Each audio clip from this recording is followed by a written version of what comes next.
You obviously heard some of Gray's, right here, but obviously heard some of Gray's thoughts right after the fight in the cage. Your boss has kind of expressed some disappointment in how the fight went. Can you just kind of take us through your take on the fight and kind of how things transpired in there once things got going? I showed up a little bit late, so I didn't hear what the boss had to say. But yeah, I think a little bit more movement, and if I would have landed a few more strikes, I would have gotten the nod. We stuck to our game plan. We were unpredictable. He's a big, heavy puncher, man. Guy hits hard. Guy punches holes in walls, I'm sure, for practice, and I didn't want my head to be one of those, you know. I thought we stuck to our game plan. We kept him guessing. We were in and out. He was swinging for the fences. We weren't there. He landed 3 or 4. Caught me on the cheek one time. I thought we landed enough head kicks. I'm no mathematician, but 4 or 5 probably. I'm no kickboxer. I thought we landed some good jabs. The first punch I landed on him cut his nose. My face looks a little worse than his does, but yeah, maybe he landed a few more strikes and maybe a little bit more movement. I think I stopped all of his takedowns. I think I felt good about, you know, my performance. And as you said, you stuck to the game plan. I mean, you told us about that. On Wednesday, your plan was to not be there when he threw his heaviest shots. Kind of take us through then what's the difference. I mean, you heard how the crowd reacted and kind of turned in the 3rd round or so. Take us through what the difference is between, from a fan's point of view, of running, so to speak, and kind of being on the bicycle and constantly backing up, and sticking to your game plan, as you said, and just not being there for his shots. I think sometimes judges get the misconception about what mixed martial arts really is. I think mixed martial arts is the guy who gets hit the least usually is the victor. The guy who's not, is moving the whole time. I can't wait to see the fight metrics or whatever it is and see the strikes that I landed, against the strikes that were thrown.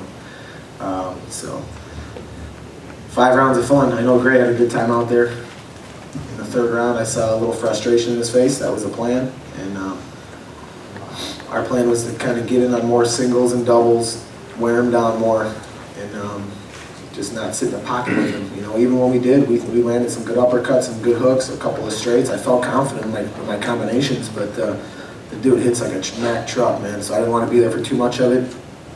A couple of times he whiffed and almost ran into the fence. So I felt good about it. We'll get him next time. Chuck. Question for Clay over here. You're known as like a fan favorite. What was it like for you to hear the crowd sort of? Did you notice the crowd turning on you kind of in the late rounds, and what was that like for you? Motivates me even more. My hat's off to Gray. He's an athlete and a wrestler I've always looked up to. He's done things in the sport, in mixed martial arts, and he's done things in wrestling that I wasn't able to do. 3-time All-American. Damn, man, he's making me feel bad about all the stuff I did in the cage. I've looked up to you for a long time, Gray. I got nothing. He's got the floor! Take it easy, Dad. I got nothing but respect for you and your family and your old man, man. You guys are awesome people. You guys come from a great camp and a great wrestling background. And it was a challenge to myself to say, man, I want to finally go out and beat the best wrestler I faced. I lost to Ben Henderson, who was a NAIA, whatever you want to call it. You were a step up in competition for me. 3-time All-American, man, Division I, and my hat's off to you. I'm super excited about the challenge, about the opportunity that lied ahead, and yeah. What were we talking about? What was the question, man? The fans. Yeah, the Goombas in the crowd. Yeah, we're in the Jersey Shore, so I think they have a misconception about what mixed martial arts is. Yeah, it motivates me even more than anything, man. The boos motivated me, and I was just getting into my groove. 3 rounds as a warm-up, 5 rounds, man. I was still bouncing around and ready to go. And my hat's off to Gray again for him being prepared for 5 rounds. He looked great in there, and we'll get in there and dance again. Just one more for you. If you'd have known that was going to be the outcome, that people were going to sort of turn on you, would you have stuck to your game plan, or would you have abandoned that, Oh, stuck with your game plan. Yeah. The game plan that they're used to me doing, going and playing Rock'em Sock'em Robots and get my head kicked off, or get punched in the face, or stick to a smart strategy and don't be there for big punches. I like my game plan that Coach Wink and Greg and Izzy Style came up with. Quick question for Clay. After the fight, you took exception to something. You went and talked to Gray about it. Then, as you were walking by the media, you mouthed weak. What was the thing that bugged you there? Yeah, I was heated at the time. Next question. Yeah, again, nothing personal on all that stuff. It was a heated fight. Yeah, it's all good, man. My apologies. Like, we were talking about the stuff, Mac and me, yeah, the night before. I was like, man, I can't, this is going to be good to get it over with because he's a nice guy, man. He is, you know, and it's not personal. It's just, you know, it was a fight, and it got heated, and you know, he's a cool guy. I'm glad we can just drop it at that. You know, if we meet again, it happens. If not, oh well. Question for But Clay. I try not to act like that. When things did get emotional or start to get emotional in that round where he flipped you off, you had an exchange, you hit him with a couple punches, then you shot in for a takedown. Did that takedown, was that instinct? Didn't seem like it was in the game plan to get in, to try to take it to the ground. You almost got submitted. That part of the fight, do you regret? Because it seemed to swing that round over for Gray.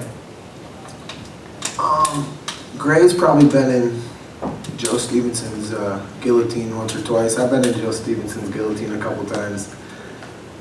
Gray's got a tight guillotine, but I wasn't almost being submitted. I was taking my time in there. But no, the game plan was to try to, shoot singles, shoot doubles, wear him down. The guy that shoot on was like shooting into a brick wall, man. He's got very good takedown defense. I needed to get to the wrestling a little bit more, but it turned out, sometimes you get two wrestlers in there and it ends up being a stand-up fight. So that's kind of, how it played out. And early in the week, when I spoke to you, you talked about that you were so driven for this fight. How big of a letdown is this that you've lost two in a row to two top contenders? If you could touch on that. It just shows me how close I am to getting to my dream, to my goal, and that's being the lightweight champion. Gray wants that belt. Frankie wants that belt. I want that belt. I think the four of us are going to be up at the top here for a long time, man. So it's motivating to me. It's encouraging, but at the same time, it's I'll bounce back. I always do, man. Question for Clay. You mentioned earlier that you would like to see the fight metric numbers. You said that you thought you landed more strikes than them. I have them in front of me, actually. Yeah, they actually have Gray landing slightly more significant strikes and slightly more total strikes. Mathematician. Okay. What's your response to that? Does that at all color your perception of the fight?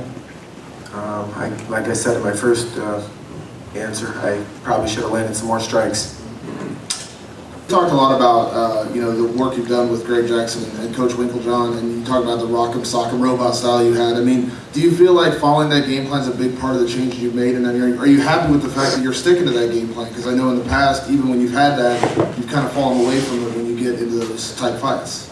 Yeah, it was hard for me not to just stay in the pocket with when Gray was swinging those big punches, and I started throwing a couple, but then he quickly reminded me when he socked me in the face and in the jaw and the cheek a couple of times that I realized I got to get the heck out of there. But yeah, I mean, being under the watchful eye of those guys, they're just masters of strategy. It's a science to them. It may not be the most exciting, but I tell you what, man, I thought that was a pretty exciting 25-minute fight. Those guys put together very good game plans. Israel Martinez wrestling is second to none, and I felt that my wrestling is improving, and that's what the downfall was in the Benson Henderson fight. I wasn't able to get it to the ground. I wasn't as desperate in this fight for a takedown. I thought my defense was pretty good up against the fence, out in the middle of the cage. But they come up with good game plans. We try to stick to it, and I guess the rest is up to the judges. Dave, anything?